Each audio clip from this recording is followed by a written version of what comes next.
Ok, shalom a todos. Les comento, bueno, esta porción es Bejar. Lo que significa Bejar es en el monte. Y es una porción que yo creo que el tema central es la confianza.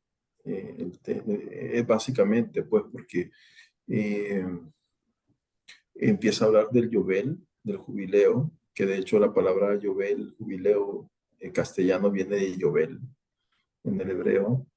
Y eh, básicamente es una porción que solo tiene un capítulo y dos versículos del otro. Ujú. Prácticamente es una porción muy corta y que usualmente se lee Bejar con Pejupotay, ¿no? En mis estatutos. Pero esta porción esta semana se trata específicamente de las leyes acerca de la tierra y algunas leyes acerca de la esclavitud. Esclavitud que yo no le llamaría mucho esclavitud. Saben, a mí esta semana me impactó mucho, yo no sé si es cierto, si es falso, si es una película que estaban filmando, pero era un video donde estaban varios niños como amontonados, llenos de polvitos, o sea, se veían blanquitos, pero por el polvo, eran gente de color, que en pleno 2024 a estos niños, cierta gente que se dedica a tráfico de menores, los agarran y los llevan como esclavos para trabajar en minas en África. Y era un grupito que a mí honestamente me partió el corazón porque se notaba realmente que no estaban actuando, que era una angustia en la cara de ellos, ¿no? Y eran niños de 14 años para abajo. Luego también, por otra parte, vemos cómo la esclavitud realmente reduce al ser humano a cosas que, híjole, yo digo, ¿cómo puede ser posible que todavía hoy, en el 2024, exista tráfico de menores, tráfico de mujeres? Todo eso y la Torá desde hace muchos años está regulando este tipo de mal comportamiento del ser humano, ¿no? Entonces, para mí es muy importante esta porción porque también en el mundo actual vemos como la explotación de las personas, de los trabajadores, etcétera, ya venía regulada desde hace muchos años por la Torá. Y ahora estamos con el tema, mira, que los derechos de los trabajadores, que los derechos... No, y esto ya estaba regulado hace muchísimo tiempo. Entonces, voy a empezar básicamente con eh, Baikra 26. Bien, sí. Sí, vamos a ver. Aquí está. Bueno, Baikra 25 y, y la porción de Jeremías, ¿no? Entonces, ¿no?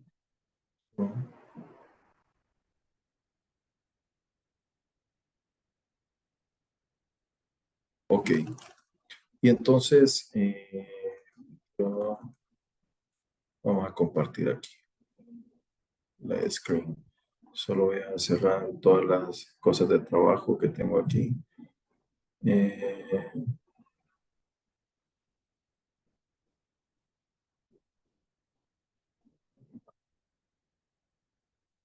ok. Ahora vamos a share screen. Ok, vamos a ver. Bueno, no sé si logran visualizar.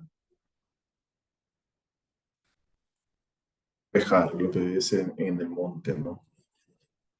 El resumen de la porción básicamente es, la primera parte es que Dios instruye a Moisés para que le diga a los israelitas que cada séptimo año la tierra observará un sábado de descanso completo, un Shabbatón.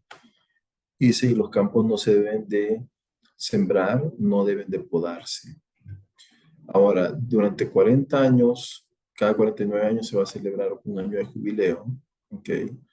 Que es cuando toda la tierra debe ser devuelta a sus dueños originales porque está escrito en el Salmo que dice, mía es la tierra, ¿no? Por eso es que para mí es ridículo cuando hoy en día están diciendo que la tierra de Israel es de Palestina. Y honestamente yo les voy a decir algo, ni la tierra es de Israel, ni la tierra es de Palestina, la tierra es de Dios, ¿ok?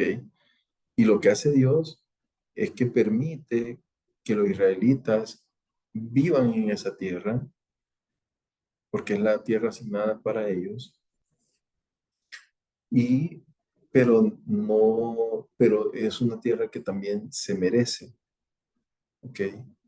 Porque si andan en sus estatutos y en sus leyes y en sus mandamientos, etcétera, y los cumplen, viven por ellos, entonces Dios les va a permitir vivir en esa tierra. Porque si no, a quienes estén viviendo en esa tierra, dice la escritura, que Dios los hará vomitar si se alejan de la Torá.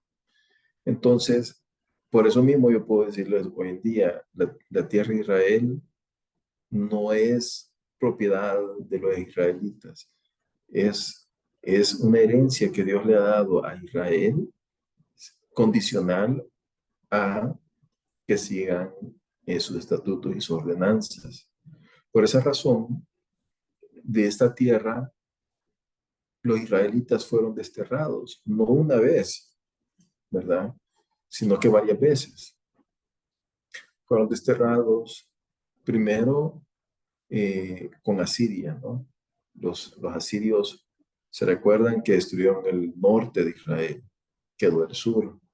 Luego el sur fue tomado por los babilonios, después por los persas, después por los griegos, después por los ptolomeos o los griegos y por último por los romanos. Y al final fueron expulsados nuevamente en el año 70 porque había una decadencia, digamos, espiritual de Israel y la tierra les fue quitada. Sin embargo, Dios se recuerda de Israel y a cierto tiempo los devuelve a su tierra, ¿ok? A su herencia, ¿ok? A la tierra que Dios es de él, pero que se las ha concedido a ellos. Y entonces, lamentablemente, los británicos le llamaban a toda la tierra que está desde cierta parte de Arabia hasta Siria, hasta una parte de Egipto, le llamaron Palestina. Entonces, la Palestina actual que están reclamando los palestinos, que por cierto se le otorgó a Yasser Arafat la oportunidad de hacer un Estado palestino, pero el problema de los palestinos es que ellos no quieren la tierra. Ellos lo que quieren es la destrucción de Israel. Entonces, no viven para tener una tierra. No, no es su objetivo. No, y quien sufre es la población llamada Palestina, ¿no? Y por otra parte, también tenemos influencias externas que son la gente de Irán, ¿verdad? La gente de Irán en este momento están haciendo una desgracia en toda esa zona y realmente me parece a mí que no podemos dejar de orar por la paz de Israel en este momento. Ya dentro de poco van a decir que el helicóptero fue derribado por Israel, pero realmente Dios derribó ese helicóptero con el presidente, un malvado, un rasha.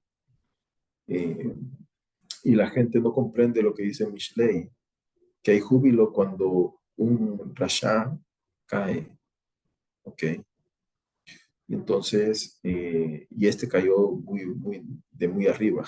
Entonces, así que creo que el Eterno pues guarda a Israel en este momento.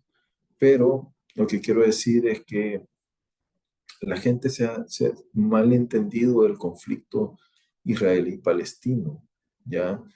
Y ahora resulta que es interesante cómo ah, la Haya está llamando a Israel genocidas y están llamando al primer ministro Benjamin Netanyahu a comparecer ante la Haya y le quieren poner una orden de arresto y lo están comparando con Sinwar, el líder palestino.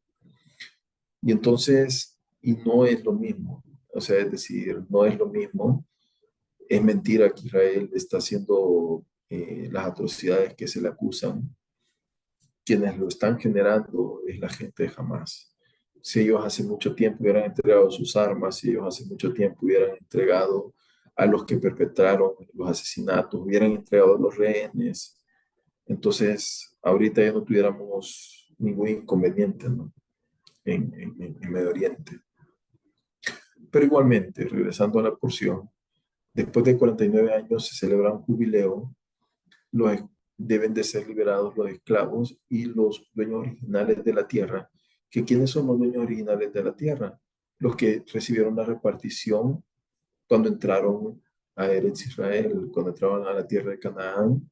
Dios dijo, ok, en el desierto, estas son las casas, por eso se hizo un censo y se dijo, esta porción de la tierra va a ser de esta familia, esta va a ser de otra familia, esta va a ser de otra familia, y se distribuyeron con base a las tribus y las tribus a sus familias, a sus clanes, y así se hizo la distribución, ¿no? Entonces tendría que llegar otra vez a ellos.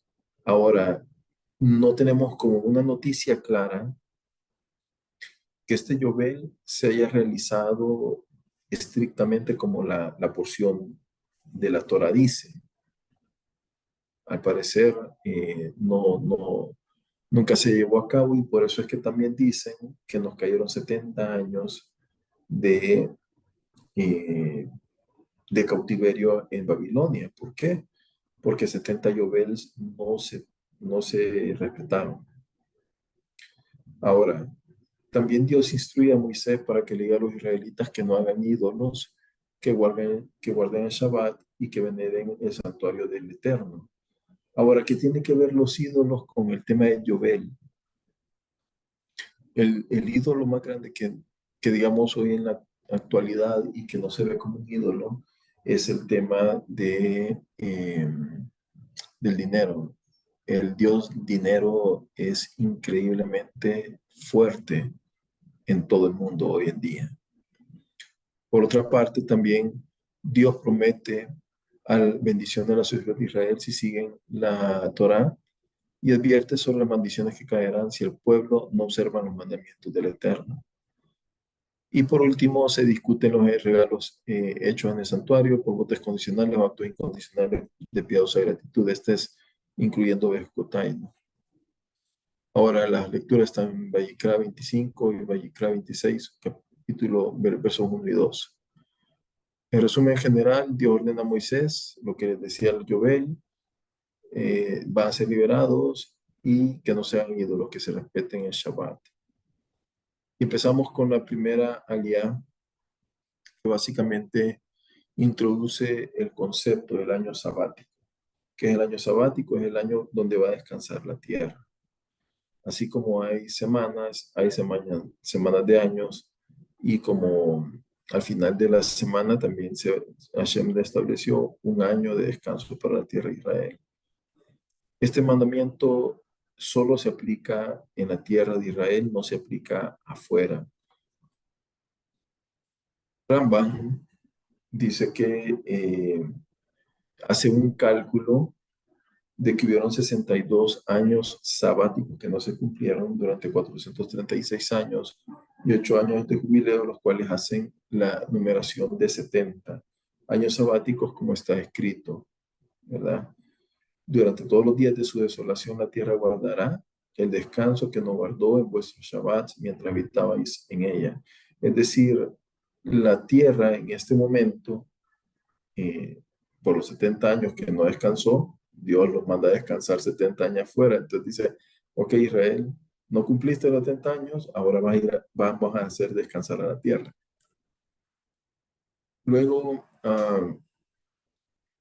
y tiene un triple propósito este año sabático.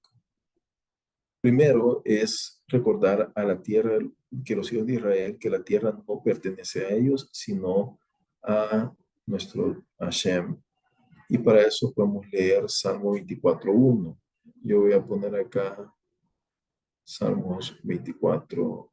Vamos a ver si puedo esto share. Voy a poner acá Salmos.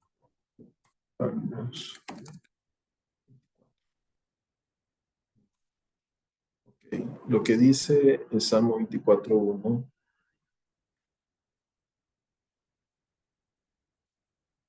es lo siguiente. Del Señor es la tierra y todo cuanto hay en ella, el mundo y cuantos lo habitan. Es decir, no solo la tierra, en todo el mundo es de Dios. Por eso es que son ridículas las guerras por tierra. Luego tenemos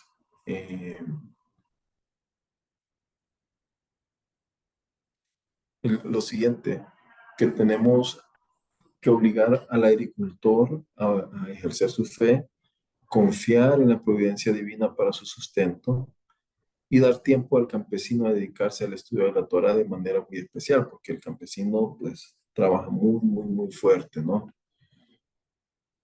Luego, eh, acá, la palabra Yobel, como les decía, es jubileo y significa como carnero. Básicamente, eh,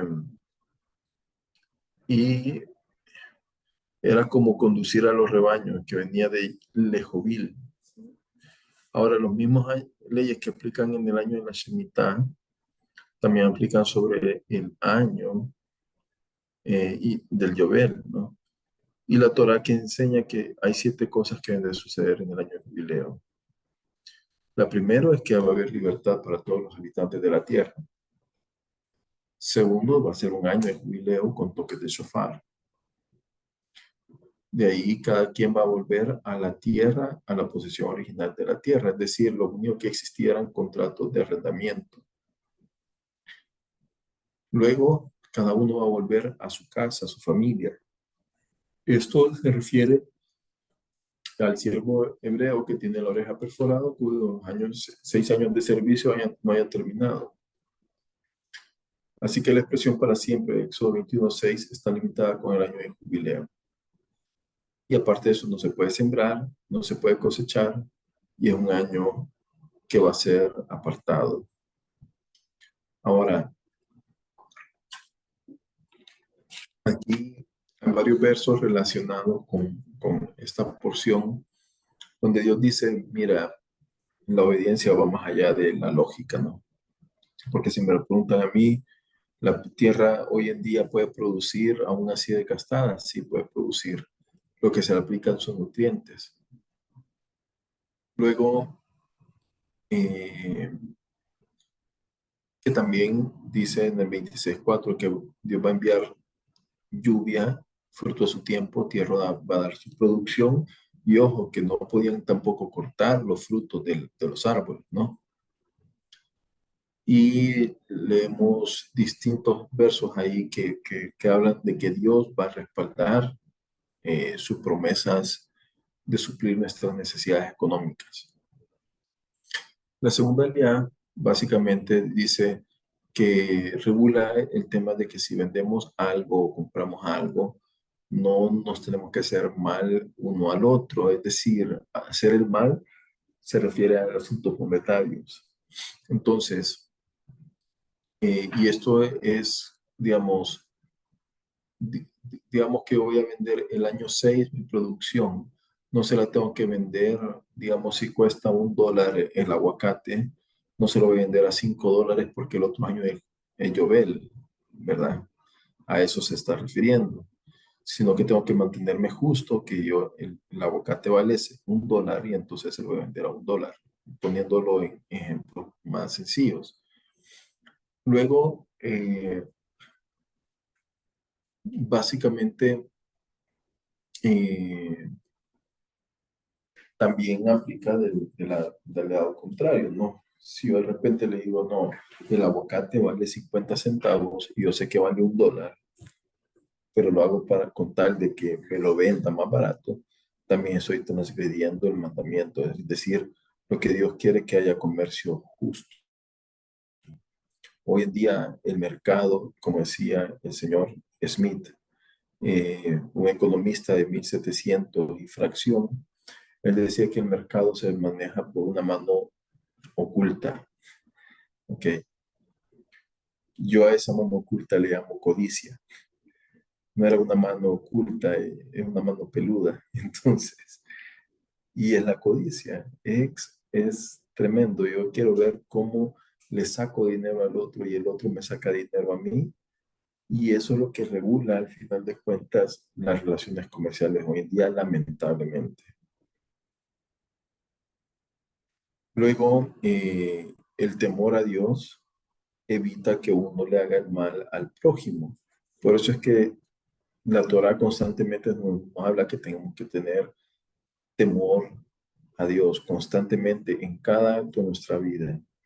Primero, porque Dios, el hombre sabe que si es creado a imagen de Dios y a semejanza de Dios, uno tiene que respetar al otro, no importa su conducta. Sencillamente por ser humano, merece respeto y no lo puedo hostigar económicamente ni verbalmente. Es decir, si yo engaño a mi prójimo, a quien estoy engañando es a Dios. Segundo, el temor de Dios hace que una persona no pueda engañar a otra persona en asuntos económicos o de palabras, porque sabe que Hashem lo ve todo. Es decir, yo constantemente sé que hay un ojo que me está viendo. Entonces, eh, y también se refiere no solo a temas económicos, sino que también a daños verbales. ¿Qué problemas pueden haber? Y esto me encanta a mí porque es una profundidad, digamos, de la simple lectura. ¿Cómo puedo dañar a personas? Uno es, yo no sé si en sus países, pero aquí en El Salvador existe algo que se llama regateo. ¿Saben lo que es regateo? ¿Sí? Que, que uno llega y le dice, ah, mire, 10. No, yo le ofrezco 5. Ajá. Es bajar el precio de lo que es a la Sí, conveniencia de la persona. exactamente. Y yo sé que vale 10, pero yo le digo 5. ¿Ustedes lo hacen allá también? El Regateo, regateo. sí. Regateo, sí. Ok. Acá en México, sobre todo en los mercados de las calles, se ve mucho eso. Aquí Exacto. no, aquí no. Pero en Venezuela sí se estila, eso sí. Es muy, muy latinoamericano. Entonces, Y también en Israel lo hacen. sí, En Is- pero ustedes creen que el precio que ponen, o sea, si el vendedor ya sabe que no le van a comprar a ese precio, Sí, pero entonces los lo pone un mercados, poco más alto para que, pues, mire, por ser usted se lo va a claro, cuatro. ellos, sí, pero ellos saben cuando tú sabes hay algo y tú le dices, no, mira, yo tengo 5 shekels. No, no, no, no sé, eso no. Bueno, 4, pues. No, bueno, 6. Entonces empiezan como a negociar también. Sí, es cultural. Sí, es cultural también. Ahora, el problema que un daño verbal, por ejemplo, es cuando empiezo a negociar, a regatear, solo para comparar precios, pero no tengo intención de comprar. ¿Por qué es un daño verbal? Porque estoy haciendo perder el tiempo a la persona que me está atendiendo y eso no es correcto. Por ejemplo, digamos, quiero comprar, pero no estoy seguro de comprar un coche. Y entonces me voy a meter al dealer 1, 2, 3, 4, 5, 6, 7, 8, 9, 10. Fui a perder mi tiempo, pero también le hago perder el tiempo a esta gente porque realmente yo no estoy interesado en comprar, solo quiero ir a pasear y a conocer a cómo está el mercado, el precio de los vehículos. Entonces, ¿me entienden? Es complicado. O sea, cuando el vendedor no quiere comprar un producto, no hay intención de comprarlo, ahí estoy haciendo algo malo. Otra, Es cuando yo le recuerdo a una persona sus errores del pasado o los de sus papás. Eso es un daño verbal. O sea, si Dios ya metió ese problema al fondo del mar, ¿quién soy yo para estarlo sacando? ¿Ok? Entonces, eso es muy importante. Y mucho más si yo vengo y deshonro a los padres y pongo en vergüenza a la persona. Ah, no, es que mira, tu padre era un truán, por eso es que a ti no te creo. No, no, no, no podemos hacer ese tipo de cosas. Luego también decir al que está sufriendo que lo está haciendo por causa de sus errores. Por ejemplo, digamos, yo lo he escuchado eso. Hay personas que de repente perdieron su trabajo y alguien viene, uno de esos santos, dice, usted a saber en qué andaba y el Señor está tratando con usted.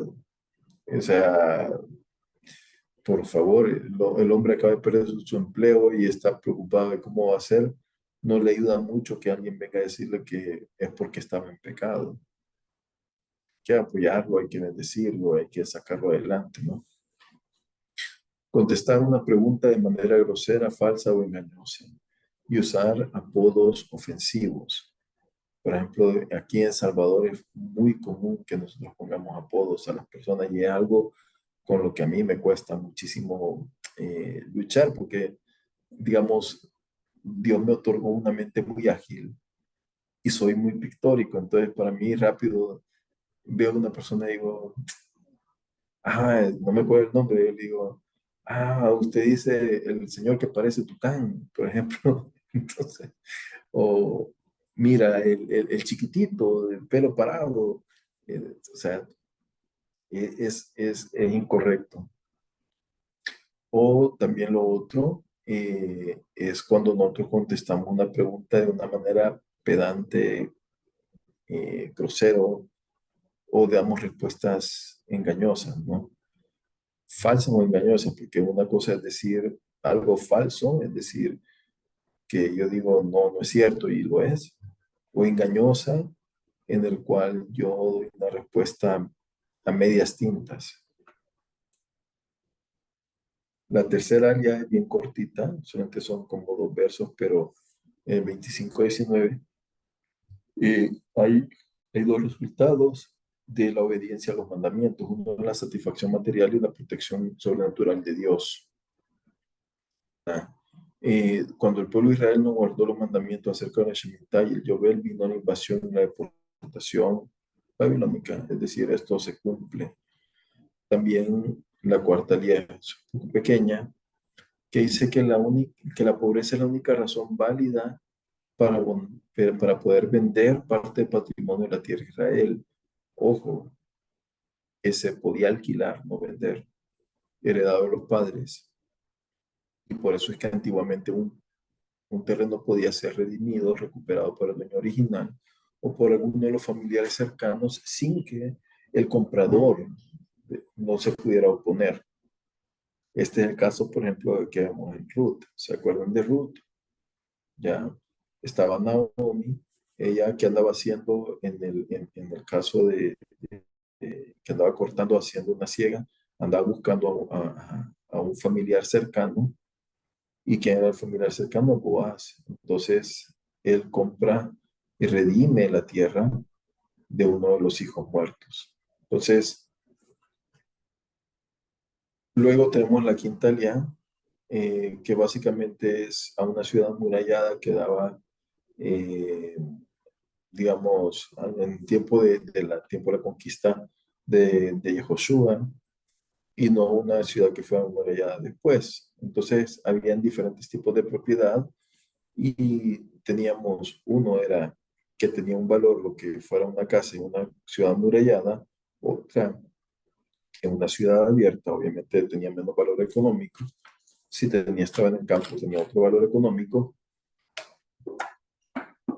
o si estaba en una ciudad de los levitas, es decir, en los lugares donde iban a parar todas las personas como ciudades de refugios. Todos se podían recuperar a excepción del campo, porque el campo necesitaba al menos 2 años productivos después de la venta.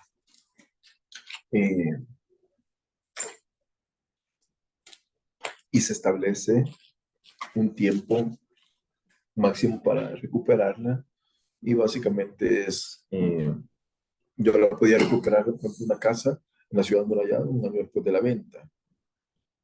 Esa era una propiedad que no se podía devolver al dueño en llover, pero sí las ciudades en campos abiertos, en el campo, en la ciudad de refugios, se podían devolver al dueño original, las podían redimir.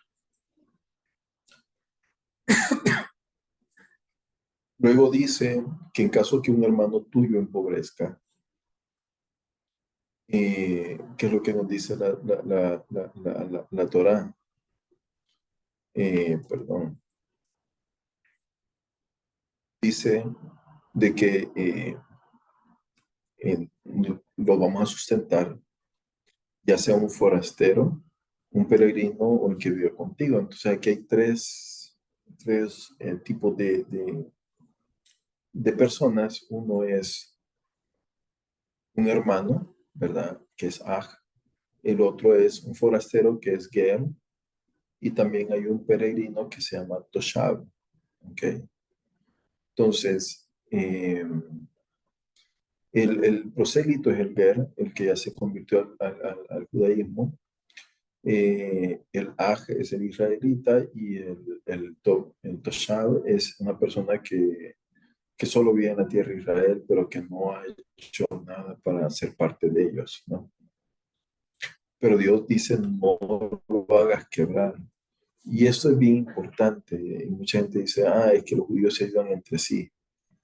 Los judíos no es que se ayuden entre sí porque tú eres judío, no, sino que ellos lo que están haciendo es cumplir la Torah, ¿no? Nosotros eso es lo que hacemos. Es decir, yo veo a un hermano en necesidad, no me puedo hacer el ojo pacho, decir, mira, no te preocupes, Dios te va a ayudar, ok, voy a orar por ti. No, tienes que buscar la manera de salir adelante con él y en ese sentido viene la parte de la sedacá, que la sedacá se entiende como caridad, pero la sedacá más que solo dar dinero.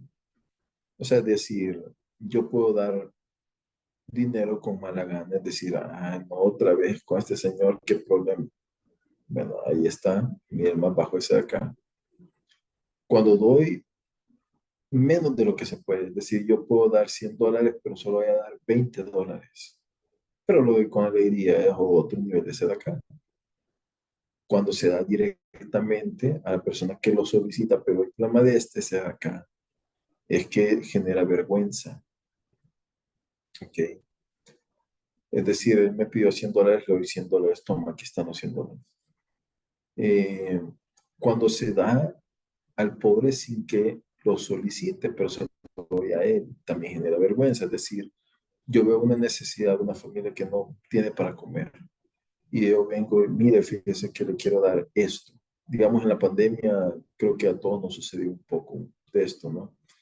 Que ayudamos a gente que no tenía ingresos y les ayudamos a salir adelante con sus familias. Y entonces, y mire, don fulanito, don fulanita, aquí le traigo estos huevos, estos eh, alimentos para que puedan sobrevivir, etcétera. Le está dando, pero está generando un poquito de vergüenza en el que está recibiendo. O sea, te lo va a recibir en agradecimiento, pero no sé si me entienden, da vergüenza para el que lo está recibiendo.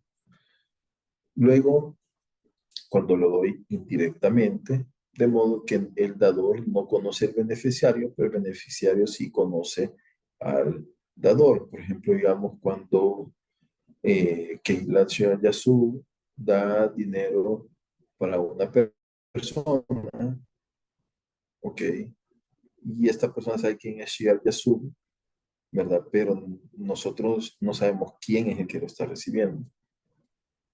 Luego, cuando se da indirectamente, de modo que el que está dando dinero conoce al beneficiario, pero el beneficiario no conoce al dador. Es decir, en este caso, el que recibe no tiene vergüenza, pero yo sí sé a quién estoy ayudando. Y cuando no se da indirectamente, tanto el dador y el beneficiario no se conocen, ¿verdad? A través de algo, digamos, una contribución de un fondo. Y cuando el dador mantiene a una persona antes de que empobrezca, dándole, ese es mayor, el máximo, ¿no? Dándole una ayuda importante de manera digna con un préstamo, asesoramiento, educación para poder encontrar empleo o establecer una empresa para que no dependa de la ayuda de otros. Por eso es que para mí la mejor manera de ayudar a las personas hoy en día es otorgándoles trabajo. Entonces, en la empresa donde Dios me ha permitido trabajar y administrar y todo eso, yo creo que esa es una bendición que Dios me permite vivir, ¿no? En el cual, digamos, requerimos servicios, necesitamos empresas y puedo salir al mercado y pedir, miren, necesito este servicio, necesito esto, y esto está generando empleos. Entonces, creo que es la manera más alta que la Torah nos puede dar, porque ya la gente no es dependiente, sino que la gente se vuelve independiente. ¿Okay? Luego, está prohibido dar interés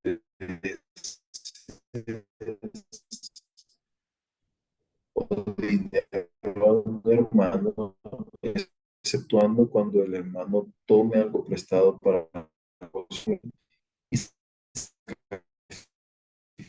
con él. Esto no es social, sino que inversión financiera, por ejemplo. Está, pero, eh, por ejemplo, cuando una de las maneras más tristes de las que he visto que la gente busca ayuda financiera es cuando, yo no sé si recuerdan que creo que Yeshua dijo esto, de que cuando a tu hermano hay que dar, no le quites la capa, porque era lo único que tenía para cubrirse. Eh, y realmente hay personas tan usureras que hasta le quitan esas cosas a la gente, ¿no? Págame con tu comida, págame con el dinero que no tienes para comer. O sea, es decir, cuando de repente una persona muy pobre no tiene ni para comer y le quito ese dinero, es como que yo le estoy quitando la comida, ¿no? Entonces, eso es importante. Es importante también no humillar al hermano israelita cuando está pobre, ¿verdad? Y especialmente si se ha vendido como esclavo. La Torá no está a favor de esta práctica, pero en esa época era una práctica. Pero el esclavo tenía que ser tratado mejor, incluso que el de la gente dueña de ellos. Por ejemplo, decían los rabinos en la Halajá, mira, si solo hay una cama en la casa, el dueño debe dormir en el suelo y su esclavo debe dormir en la cama, por ejemplo. Pregunto, ¿sucedía eso en América? No. Acá era dueño de todo, ¿no? Eh, Antes de recuperar dinero, él tenía que pagarle al esclavo. Era obligación pagarle al esclavo. Si tenía familia, tenía que mantener a su familia.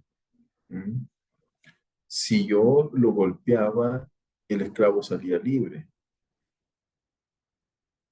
Si me gustaba una esclava, yo tenía que redimirla. Es decir, o me casaba con ella o la dejaba libre. ¿Ok? Entonces, son un montón de regulaciones que va dando la Torá para que la gente vaya comportándose no como animales ni atropellando al otro ser humano. Entonces, ¿qué es lo que estaba buscando la Torá con todo esto? Estaba tratando de buscar que no hubieran gente que quisiera ser amos de los otros,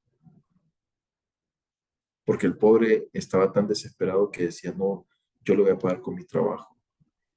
Pero la Torá quería evitar a todos lados de que el que tenía el dinero dijera, no, mira, es una gran responsabilidad, una gran carga financiera, me sale más barato no cobrarle. ¿Ok? Entonces desincentivaba eh, la esclavitud.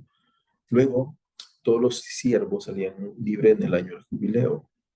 ¿Ok? Entonces, ¿qué son los hebreos, básicamente?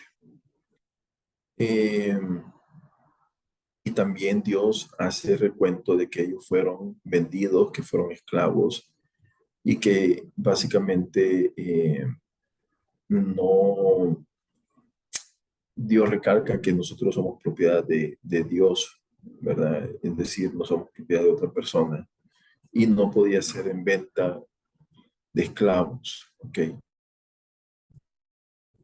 O ser un objeto.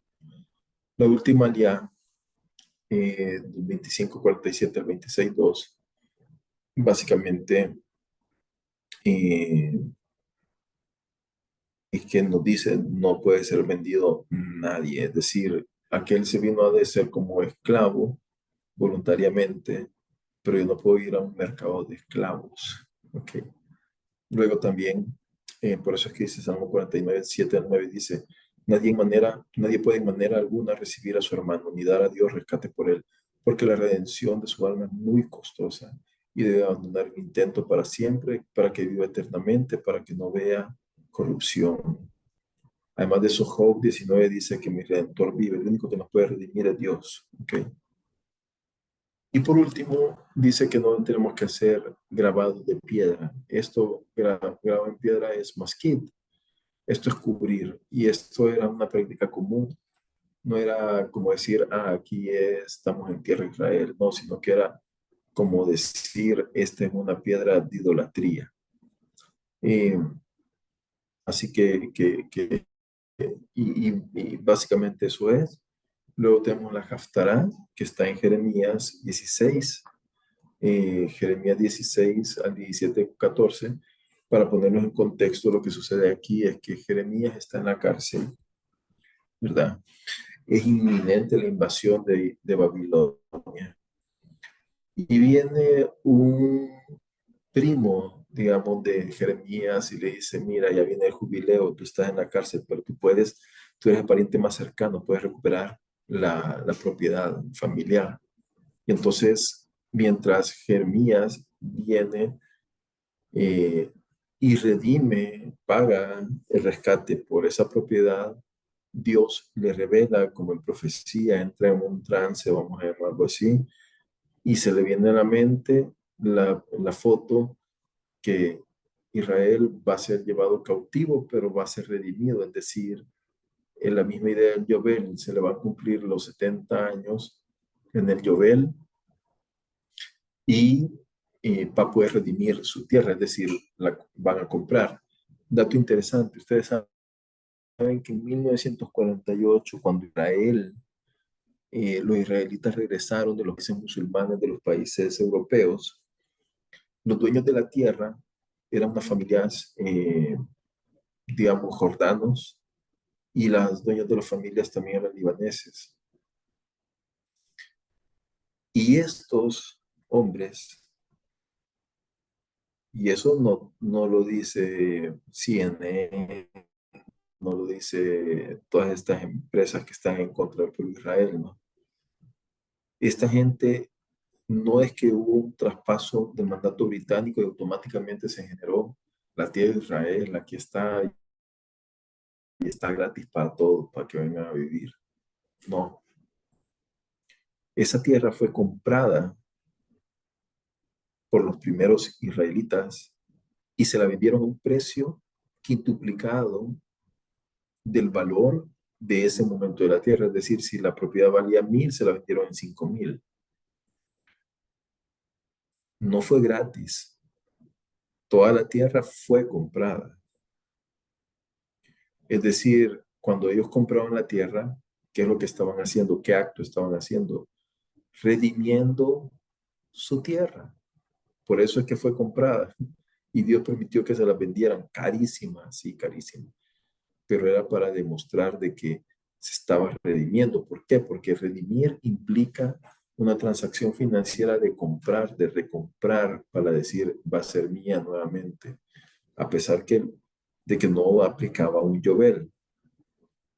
Sin embargo, así se fue recuperando la tierra y toda la ciudad de Jerusalén, todo lo que es Tel Aviv, todas esas zonas que ustedes pueden imaginar, fueron recomprados. Entonces, ¿qué es lo que dice al final Jeremías? Maldito es el hombre que confía en el hombre y depende de la carne mortal para su fuerza y cuyo corazón se aparta de Dios. Será como un árbol en solitario en el desierto y no verá cuando venga el bien. Y esa es su maldición, no va a ver cuando venga el bien. Y mora en tierra seca en el desierto, en suelo empapado de sal, que no es habitable. Bienaventurado el hombre que confía en Dios, en quien Dios será su confianza, porque será plantado como árbol plantado por el agua, que echa sus raíces en un torrente para que no se aflija cuando venga el calor, es decir, las pruebas, y sus hojas estén verdes. Y en el año de la sequía no se inquiete, ni deje de dar frutos. Y, um,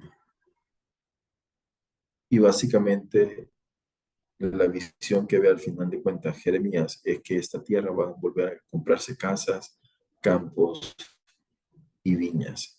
Es decir, yo no sé hasta qué año vio Jeremías, pero seguramente estaba viendo hasta el final de los tiempos.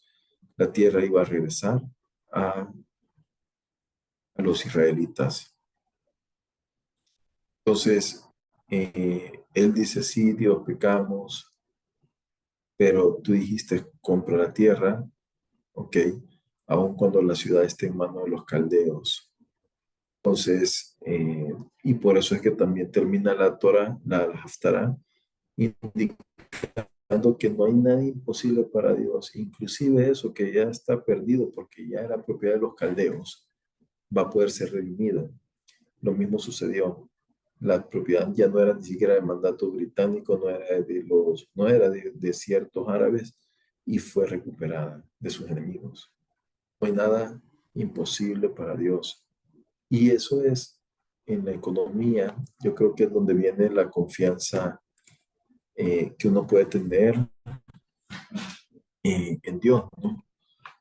Definitivamente, porque hablar, mira, yo confío en el Eterno, que el Eterno es fácil, pero confiar en Dios también implica la parte más difícil, que es la economía, ¿no?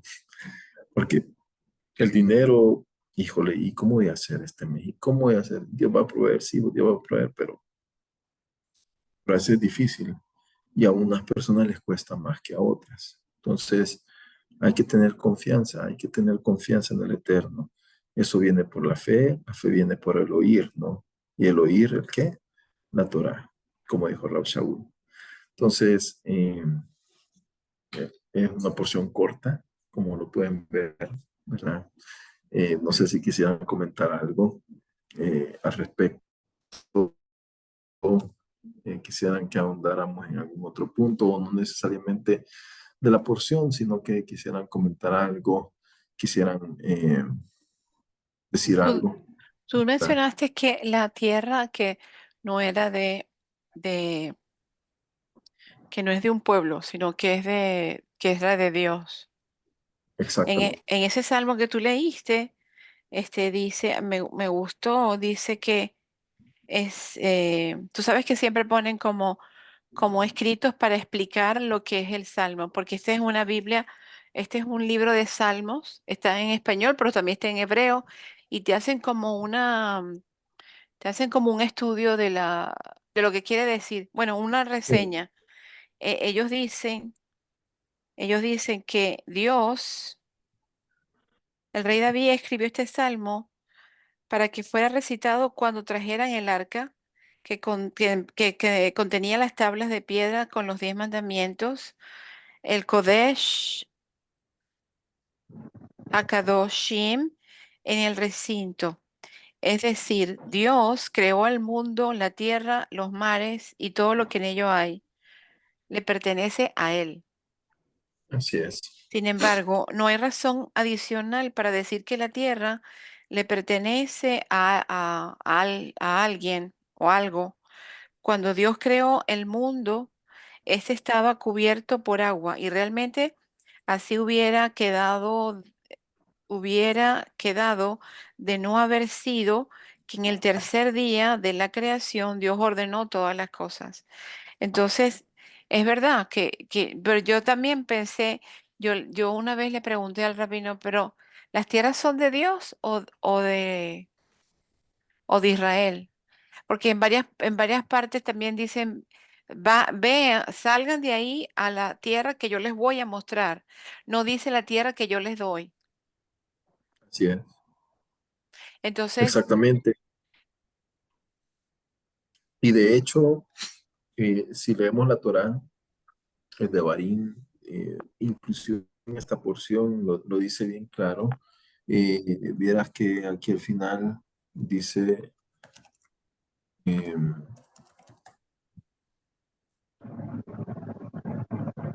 Es que él habla claramente. 26:14, ¿verdad? Lo voy a poner acá en el screen. Dice, yo soy el Eterno, el 26:13, ¿no? Aquí dice, yo soy el Ujú. Eterno, vuestro Dios que os sacó de la tierra de los egipcios para que no fueseis siervos de ellos y rompí las coyundas de vuestro yugo y os hice andar con la cabeza erguida. Y aquí viene el pero, es una tierra entregada condicionalmente. Por eso es que nadie era dueño de la tierra, sino que toda la tierra era como alquilada. Entonces, dice, pero si no oyereis ni cumpliereis todos estos preceptos, y si rechazareis con desprecio mi estatuto, es decir, con alevosía y ventaja, como decimos acá, y si vuestra alma se enfadase o sea, que es interesante que el nefesh se puede enfadar, ¿ok? Los desprecia de mis juicios, de modo que no cumplieron todos mis preceptos para violar mi pacto. También dice, yo también haré esto con vosotros, traeré sobre vosotros el terror, la tiza y la fiebre ardiente que desesperan y atormentan el alma.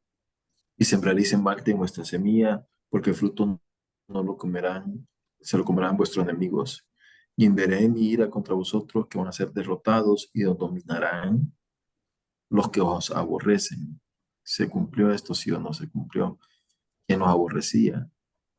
Los babilonios, los iraquíes, después los persas, después los los iraníes, romanos.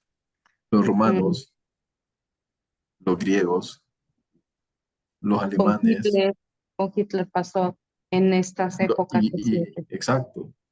Es decir, y ahora la tierra podría pasar a Irán si ellos no cumplen, o sea, si no viven con la Torah, ¿no? Y dice, Aquí, perdón, aquí, Mauricio, algo que dice también el Eterno, ustedes son extranjeros. O sea, como que ahí nos clarifica esto, que somos de pasada y nos está prestando todo lo que tenemos, ciertamente, Nada es se- nuestro. exacto, ciertamente se requiere un esfuerzo, pero es un préstamo que Él nos los da para tenerlo en este tiempo que tenemos aquí, esta estancia que Dios nos dio de un tiempo señalada para cada persona. Eso es algo que me impacta mucho eso, porque el ser extranjero dice, bueno, es algo eh, que nos tambalea un poquito esa palabra, porque aunque es pueblo escogido, están en esa posición, como bien dice Mauricio. Todo tiene, digamos que, un precio en ujú, la vida. Si se obedece, se llega a tener pues cosas buenas, y estar como cabeza. en pocas palabras, sino todo lo que viene. El recordar esto, hace rato que estaba yo leyendo lo que íbamos a tener de la enseñanza. ¿Qué terror tan feo tuvieron ahí con Hitler? Fue algo devastador, algo terrible, algo que destruyó su alma de una forma para muchos. Renegaron de él y tantas cosas, ¿no? Como dice ahí todo, si ustedes aún dicen esto o aquello y persisten en hacer lo que no está bien, Sí, es o sea, muy fuerte, muy fuerte. Ya, ya, perdón, Mauricio, ya puedes. Ya me quedé así como, wow, de hecho, es lo que-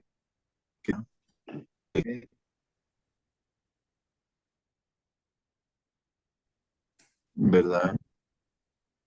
O sea, y es exactamente, eh, porque, y dice que va a desenvainar nosotros asolada, algo que es impactante. Ustedes saben, cuando llegó Mark Twain en 1890, creo que fue, o 1900, cómo vio la tierra de Israel, los desiertos, ya. Y, y esto es lo que dice acá, miren. Entonces la tierra,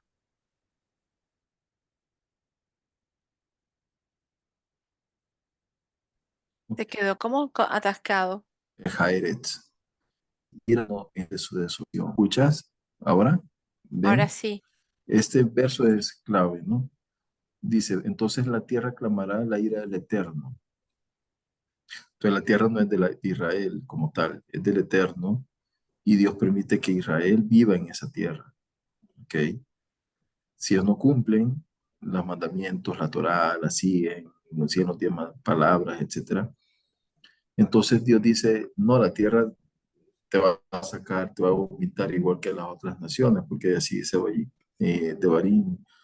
Pero acá dice, este verso es impactante, porque dice, todos los días de su relación, por los años sabáticos que ya no descansó, mientras vosotros estáis en la tierra de vuestros enemigos, es decir, aquí ya estaba profetizando lo que iba a suceder 489 años o 486 años más adelante, ¿no? Y ahí es donde va a descansar la tierra todos esos años sabáticos. Entonces, eh, y bueno, eso es Qué básicamente, bonito. ¿no? Entonces, vamos a ver esto, sharing. Entonces, definitivamente, si me lo pregunta a mí, mm, es una porción realmente para grandes esta porción, porque en lo personal yo digo, híjole, que mi dijera el Eterno, cada 7 años te vas a ir a descansar y un año entero vas a descansar sin trabajar. No sé cómo sobreviviría, cómo lo haríamos, cómo lo haríamos. Es decir, es de mucho, muy No, no grandes. sabemos. Entonces, es decir, pero nuestra posición de ser soy agricultor, vivo. Es decir, era un milagro el que iba a suceder. Confiáramos en nuestras habilidades de sembrar, no, es vivir de la mano del Eterno. Ok, entonces, eh, y esa, por eso que hablaba al inicio, es una porción de la confianza con Dios, como Él desean las cosas, etcétera. Bueno, voy a parar aquí.